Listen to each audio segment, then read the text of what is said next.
I could never stick to journaling until I stopped trying to do it right. Turns out the best journaling method for me doesn't involve writing at all. Instead, I just talk, and then I use AI to help me process it. It sounds weird, but it's completely changed how I show up for myself and for therapy.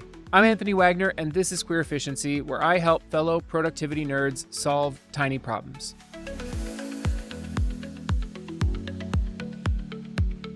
If journaling feels like one of those things that you want to do but never actually get to, this might be the solution you've been looking for. In this video, I'll show you the low-effort setup that makes my journaling automatic, the short, simple prompt that guides each entry and helps you capture some surprisingly important details that you might not have thought of, and how I use AI to summarize and organize everything. So traditional journaling never stuck for me. Writing or typing into an app, typing at a keyboard, none of those methods worked for me. They just involved too much friction. Even apps that prompted me to remember to journal still felt like when those reminders would come in, I would either swipe them away or I'd snooze them for so long that I finally just gave up and eventually swiped them away anyway. I needed a method that fit into my life naturally rather than one that I had to stop what I was doing to do this other thing. I can't tell you exactly what prompted me to try the method that I'm about to explain, but it was like a light bulb one day. I got in my car, I opened up a new blank page in Notion, and I just started recording with my voice into that Notion page, and that was when the method clicked. Dictating my journal entries during my commute was the solution that I've been looking for literal years. It borrows from the method of reading audiobooks while you're driving. Instead of listening in this case, you're talking, and it allows you to dictate the journal entry rather than writing it during a period of time that I think most folks will already have free, which is during their commute. By voice journaling in this way, it created zero friction, and it just flowed naturally into how I already do things, allowing me to stack a new habit on top of what I was already doing. So let's talk about the setup, how I do this, both from a tech standpoint, the phone and that kind of equipment, as well as from a Notion standpoint, which I suppose is also tech, but doesn't really count in this case. Anyway, where does this actually happen? I go to the gym every day from about 7 until about 8:30, and then I drive home. And most days I work from home, and that 10 minutes is the time now that I use for journaling. It starts very simply. I have Notion installed on my phone, and in a minute I'm going to walk you through that Notion database. The setup is incredibly simple. On my phone, I have a shortcut for journaling right on the home screen. I tap that. I tap into the section of my pre-built template where I have the spot for my entry and press the dictate button on my phone. I did check. I happen to have an iPhone and an Android phone. My primary phone is my Android. I have a work iPhone. You can do this method on both. Both platforms fully support dictating into Notion. So I just talk the thing out to my phone until I arrive at home. Sometimes I sit in my garage for a couple extra minutes to finish whatever thoughts I'm having. And once I stop the recording, I just scroll up and I have a series of pre-built AI fields that I just tap the button to have it summarize all of my thoughts. It's actually really powerful, and being able to see my tangled mess of thoughts organized effortlessly. It's like that graphic with the two people sitting on chairs where one has a messy bunch of yarn above her head and it's strung across to what you assume is a therapist and it's being neatly balled. This is what journaling does in this way. It's like I have my own little pocket therapist because it takes all of my messy thoughts and sorts them out for me. And I come to therapy way more prepared than I used to, because I have all these organized thoughts ready and waiting for me to review prior to my therapy session. Okay, so we're gonna jump into Notion now, and I wanna walk you through my journal database. Yes, this is my real journal. I read through it to make sure that there was nothing that you couldn't see, so I have no problem showing you my real journal. But here's what it looks like on desktop, where I can actually scroll through things. In this database, I have a default entry. This is a template that I have set up, and you'll see here that there are these AI fields. Below it is the prompt. I use the same prompt every day. We're gonna cover that in a second. And then I have this entry box. So when I get in my car and I'm on mobile, which is the view you're seeing now, all I have to do is hit new. The journal entry will generate, including the current date and time. So it automatically inserts today's date and time as the title. And then all I have to do is scroll down, put my cursor in this field and start the dictation on my phone. and just begin talking. That's it. That's all the effort it takes to do my daily journal entry. Let's jump back into desktop and let me open that entry that I just created, and let's cover the prompt that I use every day. So the first part of the prompt is summarize your activities yesterday and give it a score 1 to 7. This is a great technique for helping you remember things that happen. In the future, you can quickly go back into this database and search for keywords. Also, having all the AI entries helps you generate a quick summary of the things that you did. It's incredibly powerful. I also added this bit here of giving the previous day a score on a scale of 1 to 7. I debated between 1 to 7 and 1 to 10. I found that I liked 1 to 7 and then using 0.5 markers to give me a little bit more gradation. What has happened for me is that days that I score a 4 typically mean that there's been a balance, pretty even, of pleasant and not so pleasant stuff. Maybe a little more pleasant, but there's been a balance. A score of 5 is the score I shoot for every day. A 5 to me means that was a pleasant day yesterday. I'm happy with that day. A score of 6 is an indicator that that's a really great day. Those are relatively rare. And a score of 7 is like the best possible day that you've had. So if you had some major award, or you had a promotion at work, or you got married, whatever, something like that, that's a 7 sort of day. Then on the lower end of this scale, a 3 is yesterday was pretty rough. A 2 was yesterday is real rough. And a 1, I don't really hope to record any ones. I will be honest and say I think the lowest score I've given a day since I've started recording is a 3.5, maybe even a 4, and I'm very grateful for that. I shoot for a 5 every day.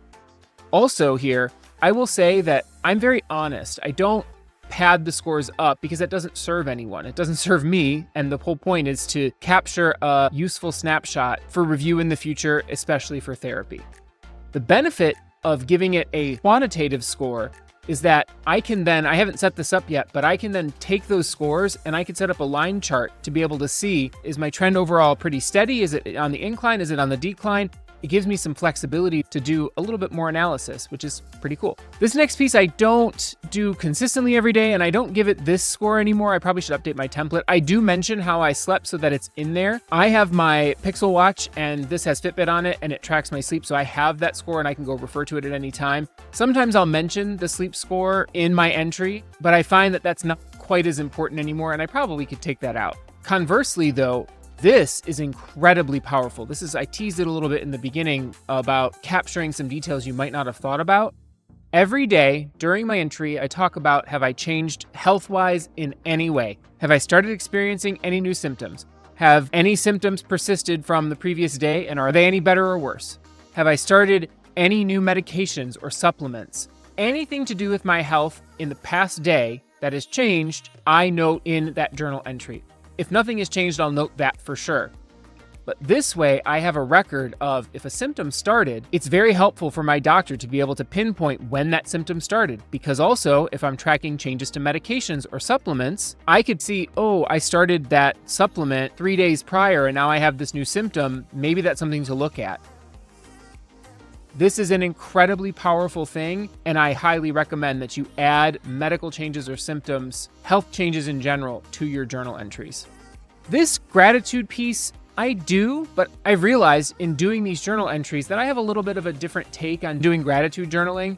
I find that I really want to be emotionally connected to something I'm grateful for in the moment. And so I don't include this every single day, but when I am particularly in the mood, there's a prompt there to remind me, ooh, am I feeling particularly grateful for something? And then I'll note that there. And then the last piece of the prompt that I use is just what's on your mind. Typically what happens is I flow from my summary from the previous day into whatever I want to talk about, and that will just go from there. Sometimes I found that I've been in the middle of something and like, ooh, this is a topic for me to discuss tomorrow during my journal entry. It's whatever is occurring to me, even if it's, I want to do this thing at work, or I have this project in mind for queer efficiency, things like that, and I'll just dictate them. That's what the journal is for. Whatever else is on my mind, that's what I finish with.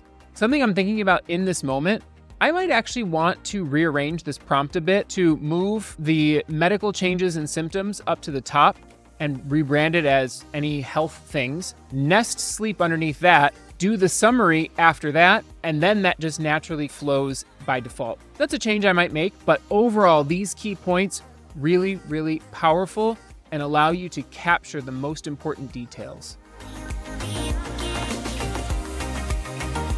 All right, now let's talk about the most important part of this, the yarn winding bit of using AI. So what I did was I took one of my real journal entries and I had AI generate a new one. So I'm going to paste that in. And this is the equivalent of I've just finished recording, and you'll see that it's a mess, and that's okay. The AI will sort this out.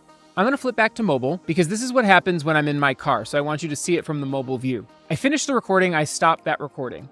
Then I scroll up and I have these prompts here and this button that I can press. And what it will do is it will extract, first of all, that score that I gave.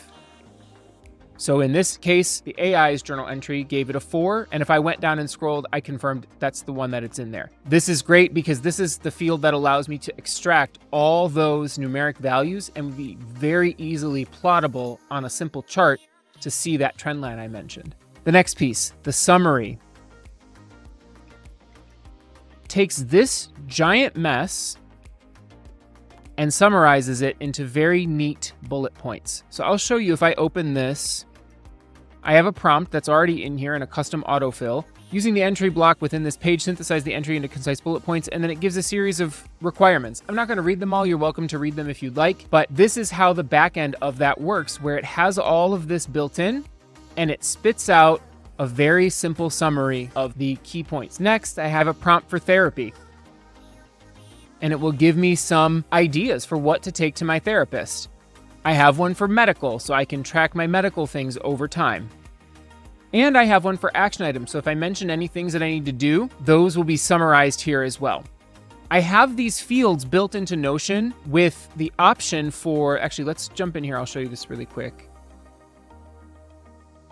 With the option to auto update on page edits turned off. That's actually really important with how I've constructed this because I want to tell it when to update. I don't want it to do it automatically.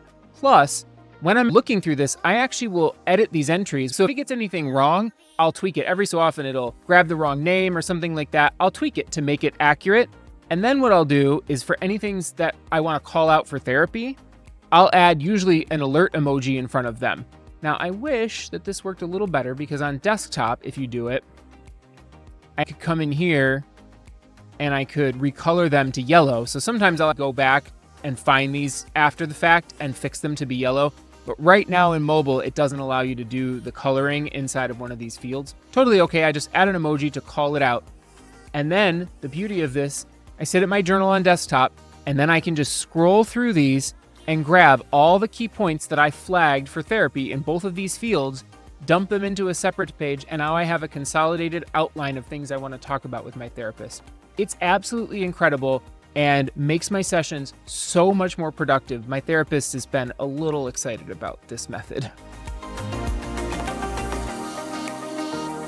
So why does this method work better for me? As I mentioned, it utilizes voice over having to stop what you're doing and handwrite or type in any method. That alone allows this to flow naturally with my life as it is, rather than having to create a friction point where I have to stop, do the thing, and then go back to doing whatever else I was doing. This uses a previously unused piece of time where I typically would have been listening to a podcast or an audiobook, but it uses it in a way that is incredibly impactful. And I look forward to these journal entries because they just fit. I look forward to having this wealth of information at my fingertips in the future. It makes me 100% consistent. I have managed to do this every single day now for about 6 weeks, and that's the longest stretch of journaling I've ever done, and I really don't foresee changing this anytime soon. It just works.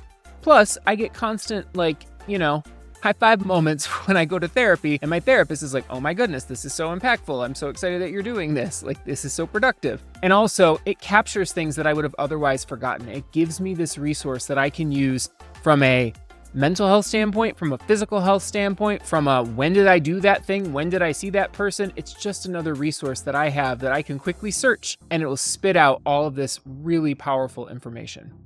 Being fully honest with you, this is one of the most impactful habits I have ever built. Voice journaling eliminated all of the friction and it allows me to do this in a way that really fits in with my life. I hope that you'll try it, and if you do, I really would love to know how it works for you, or if you make any tweaks, or if there's any ways that you can improve on it. Would absolutely love to know how this method works for you. In addition to that, if you have a tiny problem that you'd like my help in solving, like this journaling situation, please drop any of that in the comments. I would love to hear from you, and I would love to help you solve your tiny problem or to know how you're doing with your journal. If you found this helpful, please tap the like button and subscribe. I would love to have you as part of the Queer Efficiency community. Thanks so much as usual for watching, and I'll see you in the next video.